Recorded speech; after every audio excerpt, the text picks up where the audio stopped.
네, 이번 에피소드는 지난 에피소드에서 우리가 살펴봤었죠. 한번 입법 자동화와 그리고 사법 자동화가 있었을 때요. 여기 있네. 사법 자동화를 좀 보완해서 하나 더 이제 법원 행정의 자동화입니다.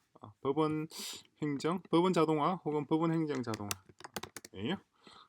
이렇게 프롬프트는 간단합니다. 지난 사법 자동화의 연속이에요. 그래서 첫 번째 프롬프트는 이 내용이고 두 번째 프롬프트는 이 내용입니다. 같이 한 결과를 같이 볼까요?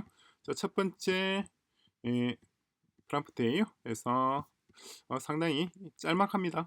짤막하죠. 왜냐하면 이전에 사법부 자동화 때 중요한 부분을 다 봤는데 어쨌거나 한국의 법원들은 요런 일을 한다라고 나와 있고 딥식을 파인 튜닝해서 대체 가능할 수 있는 업무가 뭐가 있느냐 했더니 이런 사건 접수와 서류 심사, 그죠? 그리고 판례 검색이나 소송 절차를 안내한다든가, 그죠?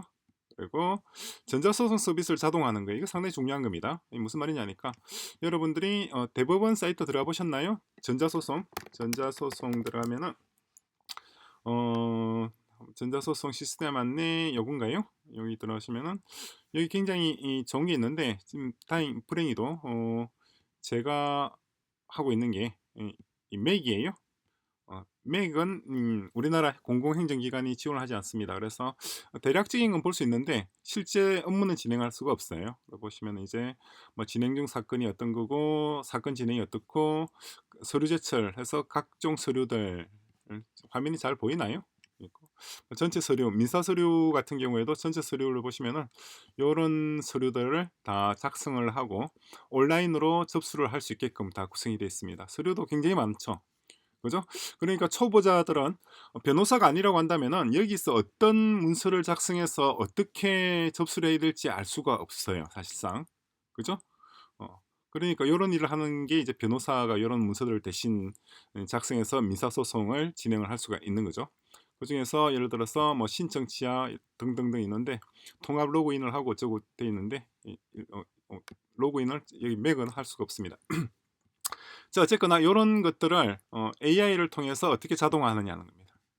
그러니까 사람이 잘 모른다 하더라도 잘 모르는 사람들도 목표가 뭐냐니까 일반인이 대법원 전자소송 사이트를 이용할 수 있도록 AI가 보조하는 AI 전문가라 그럴까요? 전문가 AI, 법률 전문가 AI입니다. 법률 전문가 AI가 보조하는데 이 법률 전문가 AI를 어떻게 만드냐는 겁니다. 그럼 어떻게를 만들 것인가? 이게 이번 에피소드의 주제예요. 그죠? 그럼 이런 전문가 AI가 보조를 하면은 일을 쉽게 나는 잘 몰라도 잘 모른다 하더라도 온라인 민사소송을 진행을 하고 그 중에서 서류 작성해야 될 거 있으면은 서류도 나 대신에 AI가 작성해주고, 그죠? 나는 AI가 물어보는 것만 얘기를 하고, 그죠? 그리고 내가 민사소송을 했을 때 승소할 가능성이 있는지 없는지도 AI가 미리 판단해주면은 굳이 이런 수고를 할 이유가 없죠. 그죠? 그러니까 뭐 소송을 진행한다고 하면은 과연 내가 이길 수 있을지 없을지 이런 것들도 판단해 주는 겁니다. 그죠? 그렇게 해줄 수 있는 거 구성하는 방식에서 이런 순서대로 진행을 한단 말입니다. 모델 학습 이렇게 하고 등등 하고 그리고 이 시스템을 구축하는 데 필요한 거는 요 정도 비용이 들겠다. 총 비용이 한 요 정도 들겠다. 한 그 뭐 30억 정도 들겠다 이 말이에요. 자, 이렇게 하게 되면은 법원 행정 업무의 60% 이상을 자동화할 수 있다 이 말인데, 예, 뭐 가능할 것 같아요. 그런데 여기 있는 내용은 제가 생각하는 것보다는 조금 자세하지가 않습니다. 그래서 요거는 그냥 참조할 뿐이지 이대로 할 수는 없어요. 자, 두 번째 질문입니다. 두 번째 질문은 중국에서 진행된 유사한 연구와 개발된 시스템이 뭐가 있는지 그걸 좀 보자고 하는 거예요. 했을 때 보니까 베이징의 인터넷 법원, 그죠? 베이징, 응.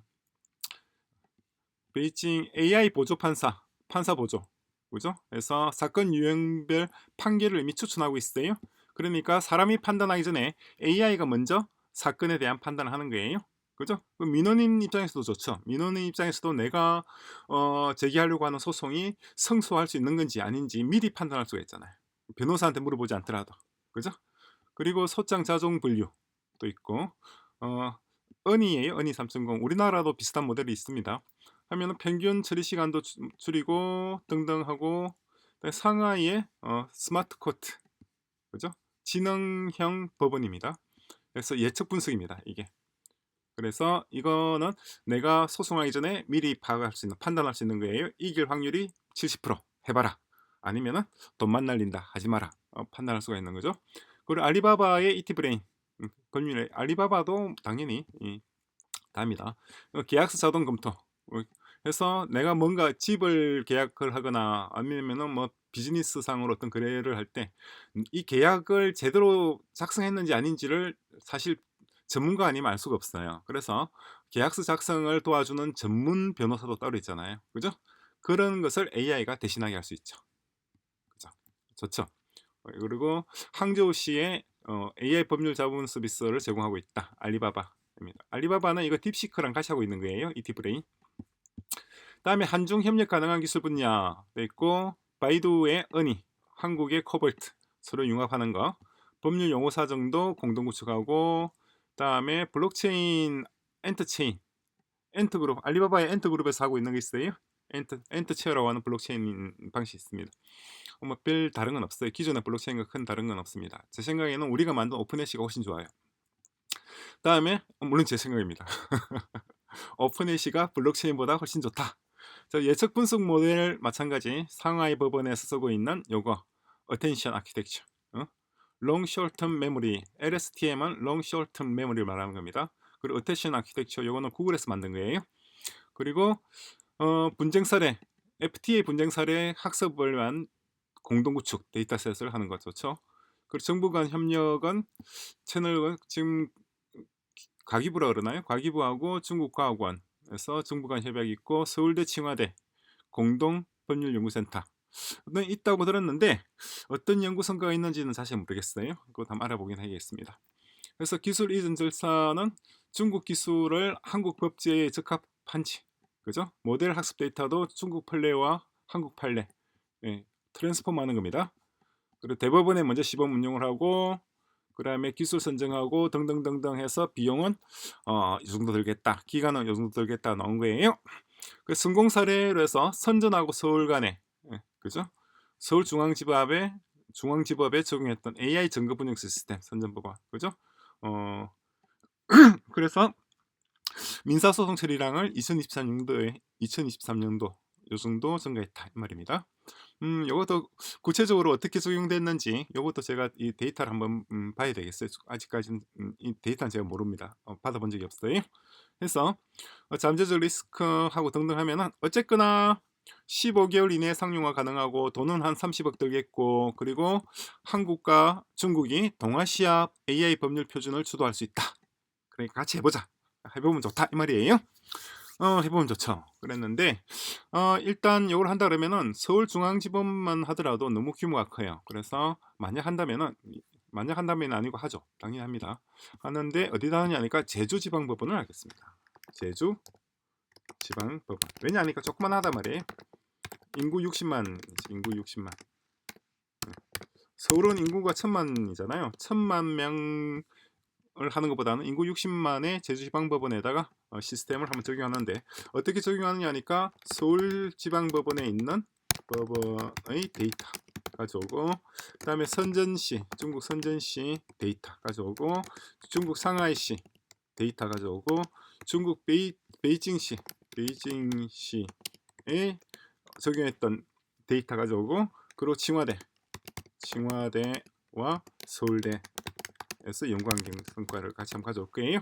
요걸 가져와서 요걸 참조한 다음에 제일 중요한 거 있죠. 여기다가 이걸 이제 딥식 R2라 그럴게요. R2가 될지 아니면 R1.1이 될지 모르겠습니다만은 R2 또는 마누스에 넣어서 새로운 AI 법률 전문가 그러니까 법률 전문가 AI 우리가 만들려고 했던 거 요거잖아요. 어떻게 법률 전문가를 만들 것인가, AI를 만들 것인가인데 요 과정으로 진행을 하겠습니다. 이 진행을 하고 제 생각에는 요것도 시간 여기 15개월이라고 했었나요? 이 친구 여기서는 15개월 내에 상용화라고 했는데 15개월가 안 걸릴 것 같아요. 지금 여기 있는 이 시스템은 그러니까 2-3년 전의 데이터로 훈련된 LLM이에요. 딥식 지금 R1이 여기 들어있는 데이터는 2-3년 전의 데이터들입니다. 그러니까 지금 최신 기술을 반영하고 있지 못하단 말이에요. 최신 기술을 적용한다 그러면은 2-3개월이 15개월이 아니라 대략 15개월이 아니라 3개월 정도, 3-4개월 정도면 끝날 것 같아요. 그리고 비용은 제가 보기에 뭐 한 3억 내외가 되지 않을까 싶어요. 굳이 30억까지 갈 게 아니라 3억 내면 될 것이고, 그럼 이렇게 될 텐데 어떻게 하느냐니까 일단 법원을 방문해서 다음에 직원 개개인의 업무를 파악해야 돼요. 인의 업무 파악하고 그런 다음에 위에 써있던 요 내용입니다. 요 내용을 조합을 하는 거예요. 그러면은 결과가 나오죠. 그러면 실제 그럼 웹사이트 이 대부분의 우리가 좀 전에 봤던 대부분 웹사이트 있잖아요. 요것을 대신할 수 있는 새로운 웹사이트를 하나 만드는 겁니다. 그죠? 요런 목록들이 쫙 있는 게 아니라 간단하게 제가 여러 차례 얘기하고 있습니다만은 지금 저 대부분 웹사이트를 전자소송 웹사이트 있잖아요. 이거 뭐 메뉴가 너무 많아가지고 이 메뉴 각각이 뭘 하는지를 다 가사 서류만 하더라도 전체 서류 보면은 엄청나게 많아요. 이거는 또 가사입니다. 이걸 일반인이 일일이 찾아가서 하나씩 물론 서로 뭐라고 해야 되나 반복되고 있는 서류도 많이 있습니다만은 또 다른 서류들도 굉장히 많아요. 이 많은 서류들을 일반인들이 찾아서 작성한다는 것은 거의 힘들다. 그러니까 대부분 사이트를 딱 이렇게 만들자는 거죠. 그죠? 자, 이 사이트를 이 사이트로 바꾸는 겁니다. 그럼 이 사이트로 바꾸려면은 뭐가 필요하냐니까 AI 법률 전문가가 하나 있어야 된다는 거예요. 그죠? 그걸 만드는 거예요. 그게 이 프로젝트입니다. 기간은 3-4개월이고 비용은 3억 정도 생각하고 이 정도면 충분할 거예요.